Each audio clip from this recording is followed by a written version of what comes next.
fantastic astral battle last night.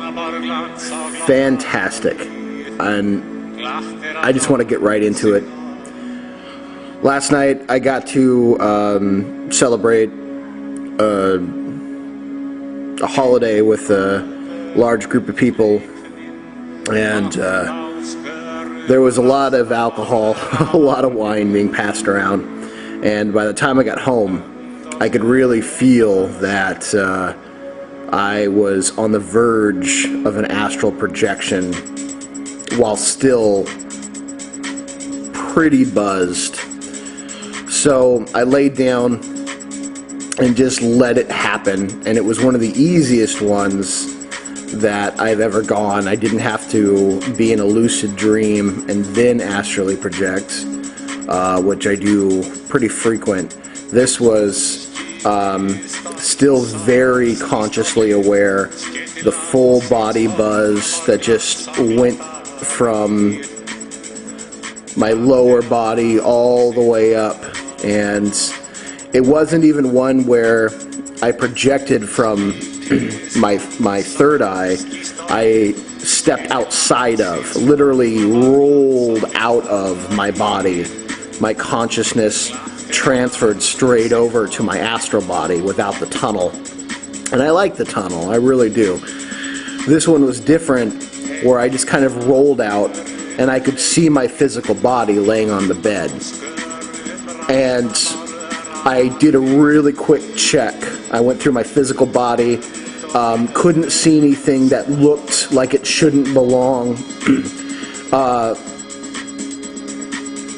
Even went over to a mirror. Now, I was real-time projecting, so as my physical body laid on the bed, I was moving about my room and seeing it through an astral vision, through my astral body, my astral vehicle, and I could see the things around certain ritual objects that really, you know, I was very happy to see that kind of energy just emanated and poured from these ritual objects that I have. And I went and directed a lot of that energy to my physical body just by kind of pulling at it and stretching it over. I wanted to really connect myself to that energy while I rested, because it's been an interesting couple weeks, especially the last couple weeks. So in doing that, I got this sudden urgency that I needed to be somewhere, and a spirit that I summoned years and years ago after finding it, contacting it, getting its sigil, and then developing sort of a relationship with it. This is a spirit that I've contacted that goes out and searches for certain amounts of information, and then about once every 3 or 4 months I'll summon the spirit to me and ask. It's almost like my own little web crawler, my astral web crawler in some way, where I'll ask it a question, and it'll go collect information, and then a couple months later I will summon it back and it'll tell me information that's found that's pertinent to my query. I asked, it appeared, and I asked, do you have something for me? Is there something I need to go do? And she said, yes, there is. And without even me really, I just kind of gave that telepathic acknowledgement that yes, I'm ready to do whatever I need to do. And I felt like in the astral world there really isn't a sense of distance or time, but this case I felt as though that I went through a huge amount of distance in a relatively short time, but I could feel the warp happen, this strange time warp feel that almost, really nauseated me. And I appeared on, it looked like a primordial earth almost, where there were giant crags, and it looked like ocean, like raw, fresh seawater was crashing with molten lava that was still bubbling up in pools, and there was large areas of like bubbling tar pits. And so I was half taken back, because I thought, wow, I'm really far projected into time. But the Spirit answered me back and said, no, you are now actually in a new world being forged. Like, they've gotten to the point where they're forging this new astral world that they're going to merge with the physical worlds and restart society. And it made sense. It made sense. And I said, oh, that's, this isn't good. And they said, no, this isn't good. And the Spirit, she pointed me off into the distance, and then suddenly we were within the view of this huge, almost mound that was moving.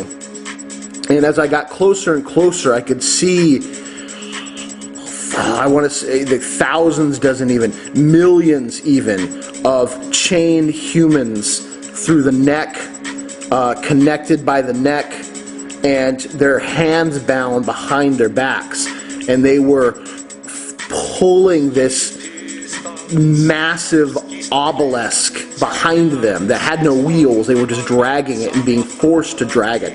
And all around them were armored and very dedicated, disciplined-looking reptilian warriors.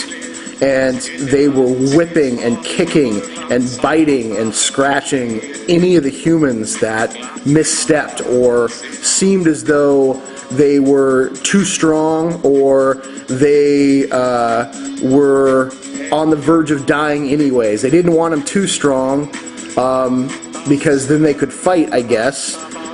But if they were going to die, then they were just kind of dead weight and then could be eaten along the way. So this instantly set me into this rage that I mean, you'd have to feel it, like you feel like crying and your heart breaks, and you feel like these tears well up inside you, but then your blood flows and gets hotter and hotter, and it feels like you have this volcano inside you.